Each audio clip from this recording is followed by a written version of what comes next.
السلام علیکم ورحمۃ اللہ وبرکاتہ۔ الحمد للہ وکفا وسلام علی حبیبہ المصطفیٰ اما بعد فاعوذ باللہ من الشیطان الرجیم بسم اللہ الرحمن الرحیم ان اللہ وملائکتہ یصلون علی النبی یا ایہا الذین آمنوا صلوا علیہ وسلموا تسلیما اللہم صل علی سیدنا محمد معدن الجود والکرم وآلہ واصحابہ الکرام وابنہ الکریم وبارک وسلم۔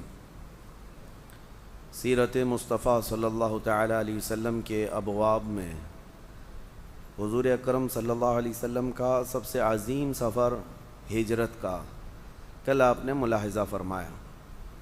ہجرت کے بعد حضور اکرم صلی اللہ تعالیٰ علیہ وسلم مدینہ طیبہ جب تشریف لے گئے تو مدینہ سے تقریباً 5 کلومیٹر دور کا یہ فاصلہ ہے جہاں آج مسجد قباء ہے۔ یہاں پر حضور اکرم صلی اللہ علیہ وسلم کا پہلے قیام ہوا۔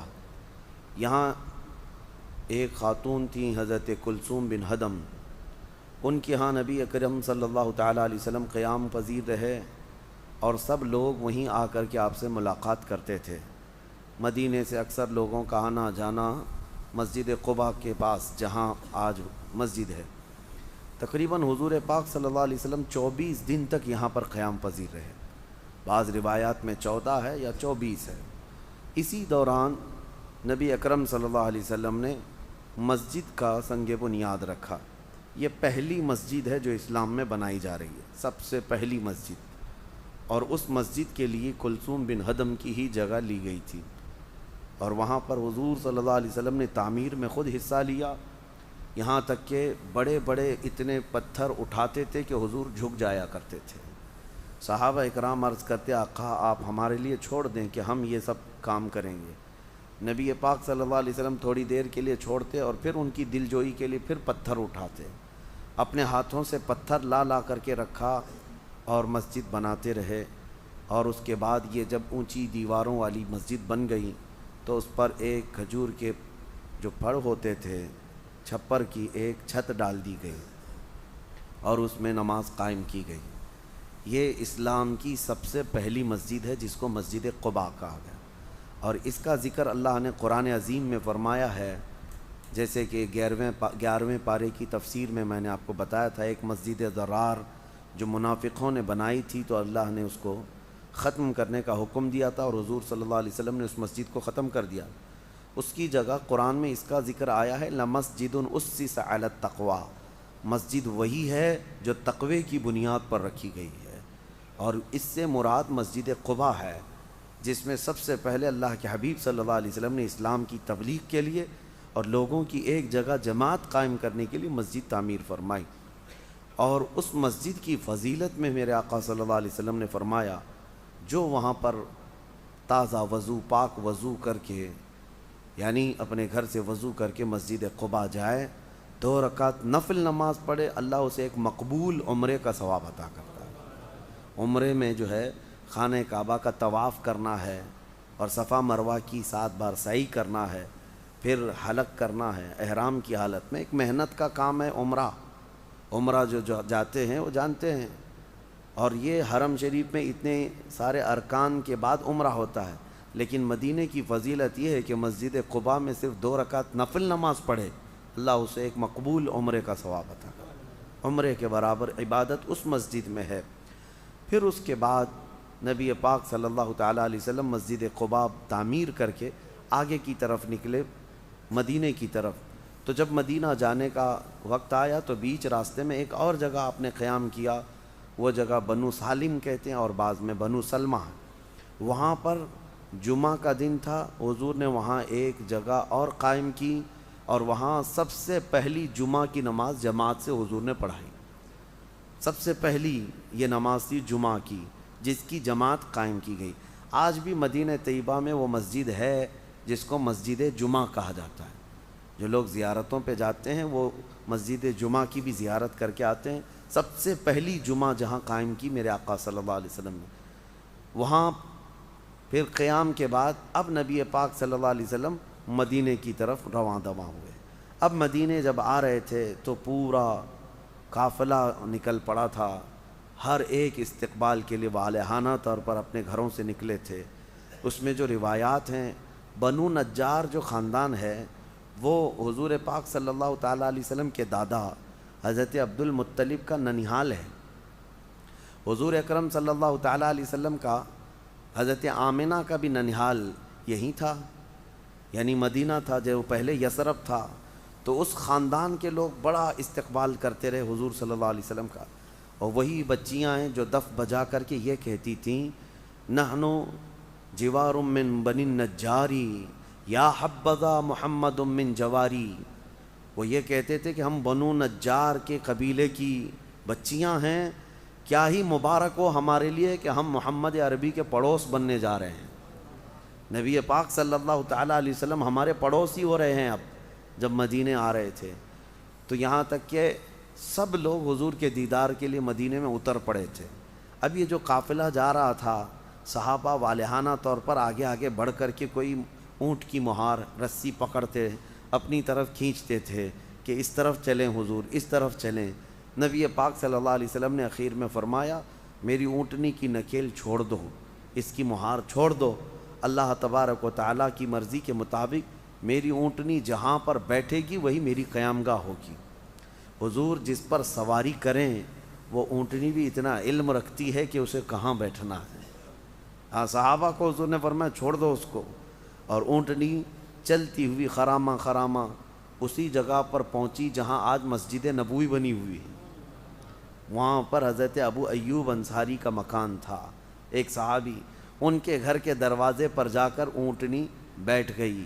اللہ کے حبیب صلی اللہ تعالیٰ علیہ وسلم نے فرمایا، اب ہمارے میزبان ابو ایوب انصاری ہیں۔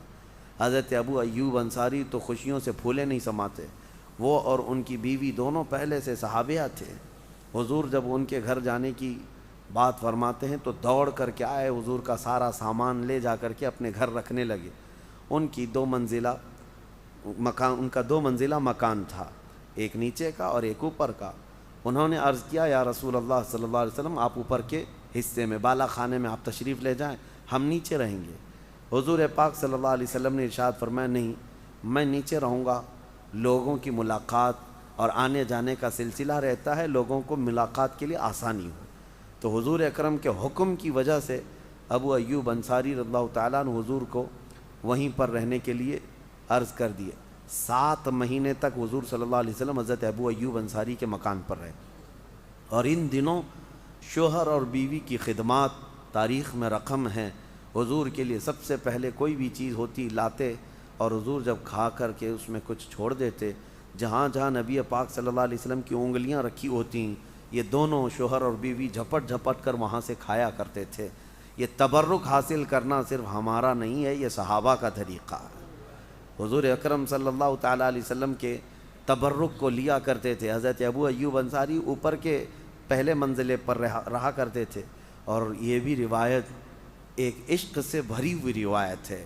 ٹھنڈیوں کا موسم تھا، ابو ایوب انصاری اوپر تھے، اچانک ان کے پانی کا مٹکا ٹوٹ گیا اور پانی چھت پر بہہ گیا، جس کی وجہ سے ہو سکتا ہے پانی نیچے ٹپک جائے اور رسول پاک صلی اللہ علیہ وسلم کے بستر پر نہ آ جائے، یا آپ کے جسم پاک پر کوئی پانی کا قطرہ ٹپک کر نیند خراب نہ ہو، آپ کو تکلیف نہ ہو۔ ابو ایوب انصاری اور ان کی بیوی اپنا جو بستر تھا، چادر تھی، لحاف تھا، سب پانی میں بھگو بھگو کر کے اس کو سکھا دیا، جتنا پانی تھا، یہاں تک کہ ان کا لحاف، ان کی چادر پورا پانی سے گیلا ہو گیا، اور اس کو لے کر رات بھر ٹھٹھرتے ہوئے بیٹھے رہے، سوئے نہیں، کیونکہ ٹھنڈیوں کے دن تھے، سردیوں کے دن تھے، اور پورا بستر بھگو دیا، ایک قطرہ پانی بھی چھت سے میرے آقا کے اوپر گرنے نہیں دیا۔ یہ صحابہ کا عشق نہیں ہے تو اور کیا ہے، یہ ادب نہیں ہے تو اور کیا ہے۔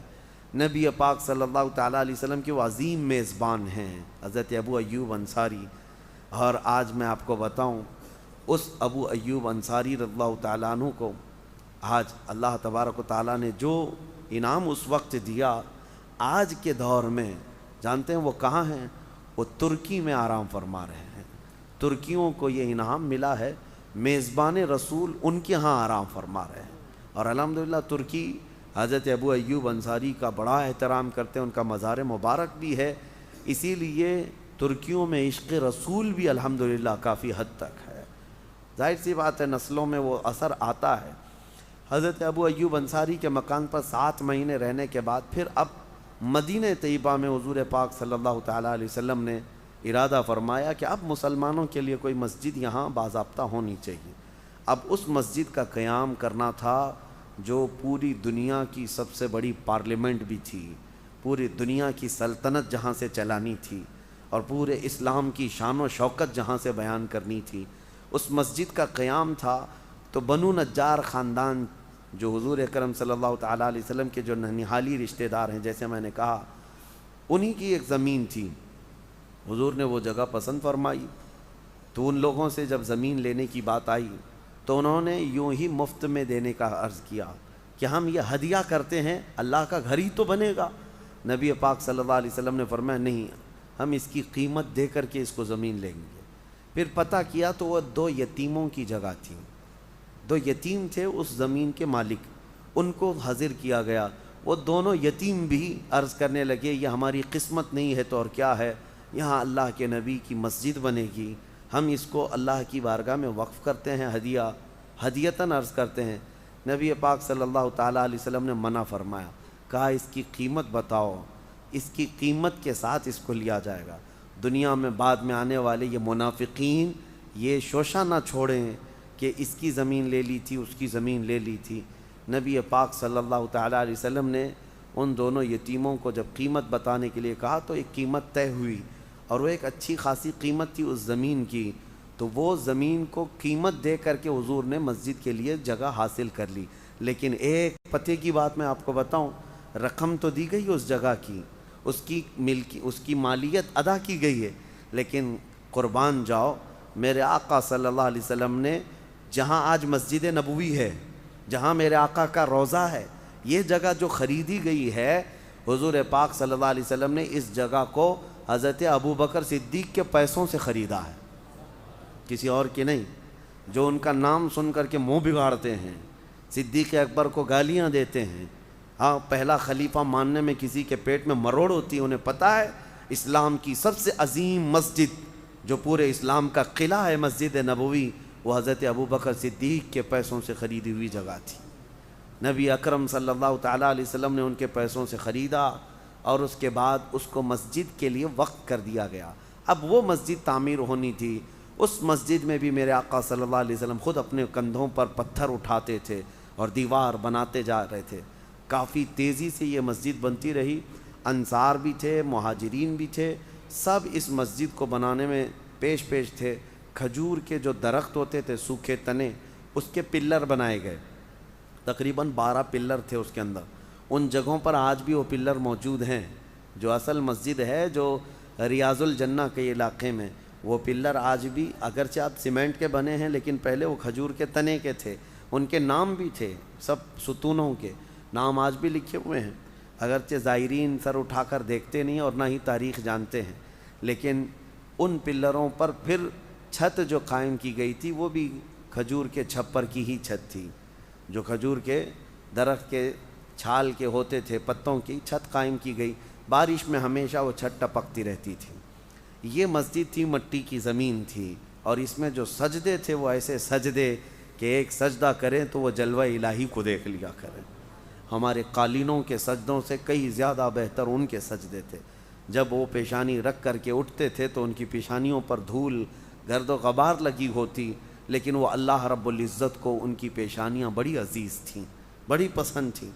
اس قیام کے دوران اب مسجد نبوی بن گئی۔ یعنی مسجد جو اسلام کی جو اس کا کانسیپٹ ہے مسجد کا، وہ صرف اتنا ہی نہیں ہے بلکہ نبی پاک صلی اللہ علیہ وسلم نے اس مسجد کو کئی محاذ پر استعمال فرمایا۔ وہ درسگاہ بھی تھی، اسلام کی سب سے پہلی یونیورسٹی اس کو کہہ لیں۔ جب مسجد بنی تو پھر اس کے بعد حضور صلی اللہ علیہ وسلم نے اپنے حجرے بھی بنائے، اپنا حجرہ، دوسرے ازواج مطہرات کے لیے جو حجرے ہیں، ایک ایک کمرہ مسجد سے اٹیچ لگا کر کے ہی کمرے بنائے گئے۔ اب یہ سب بن جانے کے بعد حضور پاک صلی اللہ تعالیٰ علیہ وسلم اس طرف شفٹ ہوئے، لیکن ان 7 مہینوں کے بیچ میں ہی، ہجرت کے تھوڑے ہی دنوں کے بعد، آپ کے حضرت عبداللہ جو حضرت ابوبکر صدیق کے بیٹے ان کو نہیں، حضرت زید بن حارثہ رضی اللہ تعالیٰ عنہ جو حضور کے منہ والے بیٹے ہیں، ان کو ایک بڑی رقم دے کر مکہ بھیجا تھا، اور مکہ بھیج کر کے حضور نے اپنے پورے خاندان والوں کو وہاں سے بلوا لیا تھا۔ حضور کے خاندان والے چونکہ مکہ میں تھے، آنے والوں میں بعد میں حضرت فاطمہ الزہرا تھیں، حضرت ام کلثوم تھیں، 2 بیٹیاں حضور کی تھیں، ایک بیٹی حضرت رقیہ وہ حضرت عثمان غنی کے نکاح میں تھی، اور وہ ہجرت کر کے حبشہ گئے ہوئے تھے۔ حبشہ کی ہجرت میں نے بتایا تھا، ایتھوپیا جو 70 صحابہ پہلے ہی گئے تھے، اس میں حضور پاک کی بیٹی حضرت رقیہ بھی گئی تھی، کیونکہ وہ حضرت عثمان غنی کے نکاح میں تھی، وہ وہاں ہجرت کی ہوئی۔ اور حضور کی جو سب سے بڑی بیٹی تھی حضرت زینب، وہ جس شخص کے نکاح میں تھیں، عاص جن کا نام ہے ابو العاص، وہ اس وقت تک ایمان لائے ہوئے نہیں تھے، اور انہوں نے مکہ سے انہیں حضرت زینب کو آنے سے روک دیا تھا۔ تو 2 بیٹیاں حضور کی آئیں، پھر حضرت مولا علی کرم اللہ وجہہ الکریم، اور پھر حضرت ابو بکر کا پورا گھرانہ، حضرت اسماء، حضرت عائشہ، حضرت ابو بکر کے جتنے بیٹے تھے، سب مکہ چھوڑ کر اس قافلے میں مدینے آ گئے۔ اب اس کے بعد دھیرے دھیرے جتنے مکہ میں موجود صحابہ تھے، سب کی ہجرت شروع ہو گئی۔ 1 سال کے اندر سارے ہجرت کر کے مدینے میں آ گئے۔ اب یہاں آنے کے بعد حضور صلی اللہ علیہ وسلم نے ہجرت کے 8ویں مہینے میں یا 9ویں مہینے میں عقد مواخات فرمایا۔ یہ اسلام کا سب سے بہترین پیغام ہے، پوری دنیا میں آج تک یہ کسی نے نہیں کیا، پریکٹیکلی میں کہہ رہا ہوں، کسی نے نہیں کیا۔ حضور پاک صلی اللہ تعالیٰ علیہ وسلم نے عقد مواخات کس کو کہتے ہیں؟ ایک عقد نکاح ہے، عقد نکاح تو سب کو پتہ ہے، ایک مرد ایک عورت دونوں کو لے کر کے ہم نکاح پڑھواتے ہیں اور کہتے ہیں آج سے تم دونوں شوہر بیوی ہو گئے، اتنا ہی تو ہوتا ہے نا، ہم عقد کر رہے ہیں، باندھ رہے ہیں دونوں کو۔ اب وہ زندگی بھر لے کر کے چلتا ہے بیوی کو، بیوی شوہر کو لے کر چلتی ہے، عقد کا مطلب ہے باندھ دینا۔ اور نبی پاک صلی اللہ علیہ وسلم نے عقد مواخات کیا۔ عقد مواخات کا مطلب 2 لوگوں میں بھائی چارگی کو باندھ دینا۔ مکہ سے آئے ہوئے ہجرت کر کے ایک صحابی کو حضور اٹھاتے، اور پھر مدینے کے جو انصار صحابہ تھے ان میں سے ایک کو اٹھاتے اور کہتے آج سے تم اور تم بھائی ہو، دونوں کے ہاتھ ملا کر بھیج دیتے۔ یہ صرف منہ بولے نہیں تھے، انصار صحابہ مہاجرین کا ہاتھ پکڑتے اور اپنے گھر لے کر جاتے، اور پھر اپنی جائیدادیں بتاتے، میری جائیدادیں اتنی ہیں، آدھی میری آدھی تمہاری، دکانیں میری 2 ہیں تو ایک میری ایک تمہاری، سب میں انہوں نے آدھا آدھا تقسیم کر کے اپنے مہاجرین بھائی کو شریک بنا لیا۔ یہ عقد مواخات پوری دنیا میں کسی نے قائم نہیں کیا۔ منہ بولا کوئی بھی بھائی ہو سکتا ہے، لیکن جائیداد دے کر کے دکھائے، اپنے گھر میں حصہ دے کر کے دکھائے۔ ارے ماں سے پیدا ہوئے بھائی کو نہیں دیتے، آج اپنی ماں سے پیدا ہوئی بہن کا حصہ کھا کر بیٹھ جاتے ہیں۔ وہ انصار تھے جو ہجرت کر کے مکہ سے آئے ہوئے صحابہ کو ایسا بھائی بنایا تھا، ایسا بھائی۔ حضرت عبد الرحمن بن عوف کہتے ہیں میرے بھائی جو انصار تھے وہ حضرت سعد تھے، گھر لے گئے اور کہا ہر چیز میں وہ آدھا آدھا آدھا کرتے گئے، یہاں تک کہا ان کی 2 بیویاں ہیں، انہوں نے کہا میں اپنی ایک بیوی کو طلاق دے دوں گا، عدت گزرنے کے بعد تم نکاح کر لینا، اس لیے کہ مدینے میں تم نئے ہو، تمہیں بھی شادی کی ضرورت ہے۔ کون کرتا ہے یہ؟ کون کرتا ہے؟ صرف ایک فرمان رسول تھا، صحابہ اس پر ایسے عمل پیرا تھے۔ یہ عقد مواخات قائم ہوا مہاجرین میں اور انصار میں۔ اس کے بعد جو پہلا واقعہ مدینے میں جو کھلبلی مچ گئی، یہ ہجرت کا پہلا سال ہے۔ جو اہم واقعات ہیں میں عرض کر رہا ہوں۔ ہجرت کے پہلے سال جو بڑا واقعہ پیش آیا، حضور پاک صلی اللہ علیہ وسلم خطبہ دے رہے تھے، اس وقت یہودی مدینے میں بھرے ہوئے، یہودیوں کے جو اس وقت سب سے بڑے عالم عبداللہ بن سلام، پوری تورات زبانی یاد ہے، تورات بہت بڑی ہے، پوری تورات کے وہ حافظ، اور یہودی ان کے آگے پیچھے گھومتے رہتے، بہت بڑے عالم تھے، حبر ان کو کہتے تھے یہودیوں کو۔ وہ آئے، جب سب لوگ دیکھنے کے لیے حضور کو جا رہے تھے، وہ بھی دیکھنے کے لیے آئے کہ میں بھی دیکھ لوں کہ کون ہے۔ جیسے ہی میرے آقا کے چہرے پر نظر پڑی، عبداللہ بن سلام کہتے ہیں میرا دل گواہی دینے لگا کہ یہ جھوٹے کا چہرہ نہیں ہو سکتا۔ اور اس وقت حضور جو بیان کر رہے تھے، حضور کا یہ فرمان تھا، ایھا الناس افشوا السلام واطعموا الطعام وصلوا الارحام وصلوا باللیل والناس نیام۔ 4 جملے حضور نے فرمایا تھا۔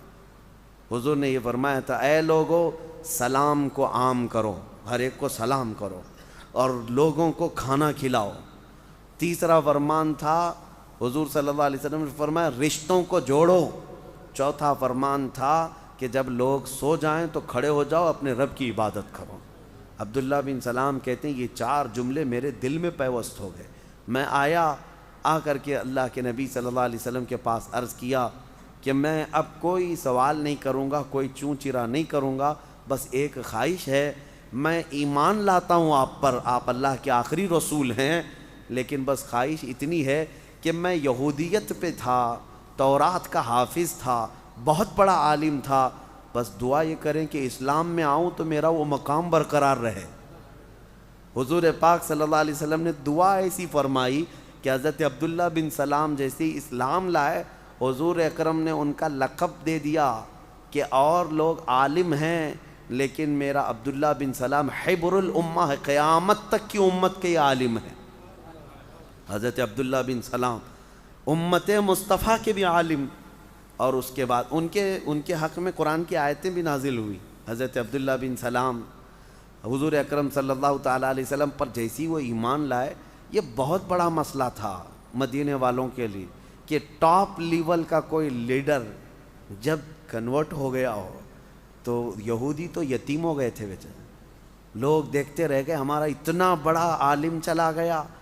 اب ان کے خلاف بھی ان لوگوں نے بہت ساری باتیں پھیلانی شروع کی, لیکن حضرت عبداللہ بن سلام کے دل میں روزانہ عشق رسول بڑھتا ہی گیا, اور حضور پاک صلی اللہ علیہ وسلم کے ایسے عظیم صحابہ میں وہ شامل ہو گئے کہ حضور کے سفر میں حضر میں ساتھ رہنے لگے. یہ مدینے کی ہجرت کا پہلا سال تھا. پہلے سال یہ امن و امان کا تھا, عقد مواخات قائم کیا, مسجد نبوی تعمیر کی. اب اس کے بعد جو جنگوں کا سلسلہ شروع ہوا وہ دوسرے سال کے بعد, یعنی ہجرت کا دوسرا سال تھا جو جنگ بدر قائم ہوئی. اب یہاں سے غزوات کا دور شروع ہوتا ہے. حضور صلی اللہ علیہ وسلم کے لیے ان کافروں نے جو جنگیں مسلط کر دی تھیں, اب اس کا بیان میں انشاءاللہ اسٹیپ بائی اسٹیپ عرض کروں گا. حضور نے اپنی زندگی پاک میں تقریباً 17 جنگوں میں شرکت فرمائی. 17 جنگوں میں حضور اکرم صلی اللہ علیہ وسلم جس جنگ میں شریک ہوئے اس کو غزوہ کہتے ہیں, اس کو غزوہ کہتے ہیں, جس میں خود حضور تشریف لے گئے, اور جس میں حضور گئے نہیں لیکن صحابہ کو حضور نے بھیجا تھا اس کو سریہ کہتے ہیں. سریہ, ایسے سریے بھی بہت سارے ہوئے حضور کی زندگی میں, اور حضور اکرم صلی اللہ علیہ وسلم بنفس نفیس خود جہاں تشریف لے گئے وہ 17 جنگیں تھیں. انشاءاللہ العزیز ایک کے بعد دیگرے ان کی میں جتنے میرے علم کے مطابق وہ عرض کروں گا. اب مدنی زندگی کا آغاز ہے, مکی زندگی ختم ہوئی 13 سال کی, اب مدنی زندگی حضور پاک کی. دونوں زندگیوں میں بہت بڑے پیغامات ہیں. مکہ صبر و شکر میں گزرا ہے اور مدینہ اسٹیبلشمنٹ میں گزرا ہے. اسلامی ریاست اور اسلامی حکومت, اسلامی عدل و مساوات دنیا میں جو قائم ہوئے وہ مدینے کی سرزمین سے قائم ہوئے. میرے آقا صلی اللہ تعالیٰ علیہ وسلم نے مسجد نبوی سے شروع کیا. اچھا, اور ایک مسئلہ کہ مسجد جب بن گئی تو حضور نے مسجد کے سامنے کے حصے میں ایک چبوترا بنایا تھا, اس پر بھی ایک چھت ڈال دی تھی, ایک کٹا جس کو کہتے ہیں. اس پر جو غریب صحابہ تھے وہ اپنے صبح شام وہیں گزارتے تھے, جن کا گھر وغیرہ کچھ نہیں تھا, سب چھوڑ چھاڑ کر کے جو آئے تھے وہ صحابہ اسی چبوترے پر دن رات گزارا کرتے تھے. انہی صحابہ کو اصحاب صفہ کہتے ہیں, جن کی تعداد 70 کے قریب تھی. ان کا کھانا پینا کہاں سے ہوتا تھا پتہ ہے؟ کوئی نہیں. میرے آقا صلی اللہ علیہ وسلم کے پاس جب کبھی کوئی ہدیہ آتا, حضور دودھ کا ایک پیالہ لبوں سے لگا کر وہ 70 صحابہ کو دیتے. حضرت ابو ہریرہ رضی اللہ تعالیٰ عنہ فرماتے ہیں ہم اس ایک پیالے میں 70 لوگ پیٹ بھر کر کے پی لیتے تھے. 70 لوگ پیٹ بھر کر کے پی لیتے تھے. اعلیٰ حضرت فاضل بریلوی نے اسی کو فرمایا ہے, کیوں جناب ابو ہریرہ کیسا تھا وہ جام شیر. ہاں, حضرت ابو ہریرہ سے پوچھ لو کہ وہ کیسا تھا. جام شیر کہتے ہیں دودھ کا جو جام تھا. کیوں جناب ابو ہریرہ کیسا تھا وہ جام شیر جس سے 70 صاحبوں کا پیٹ سے منہ بھر گیا. یعنی جو پینے کے بعد ان کا سب پیٹ بھر جاتا تھا وہ ایک ہی پیالہ تھا.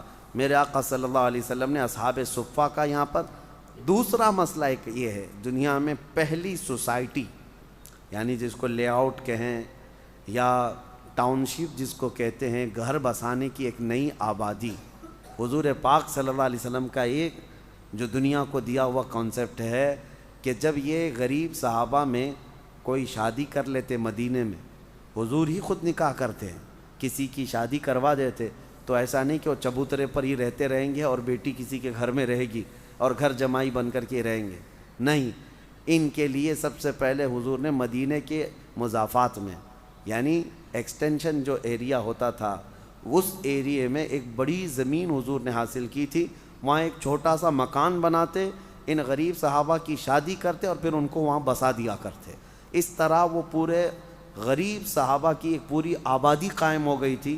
آج بھی وہ مدینہ طیبہ میں پرانے کھنڈرات باقی ہیں، ان کے ٹوٹے پھوٹے مکانات آج بھی باقی ہیں جن کے گھر میرے آقا نے آباد فرمائے تھے۔ اللہ کریم میرے آقا صلی اللہ علیہ وسلم کی سیرت طیبہ کے جھلکیاں ہماری زندگیوں میں عطا فرمائے۔ مولا حضور کے جلووں میں زندگی عطا کرے، ان کے قدموں میں موت عطا فرمائے۔ وآخر دعوانا ان الحمد للہ رب العالمین۔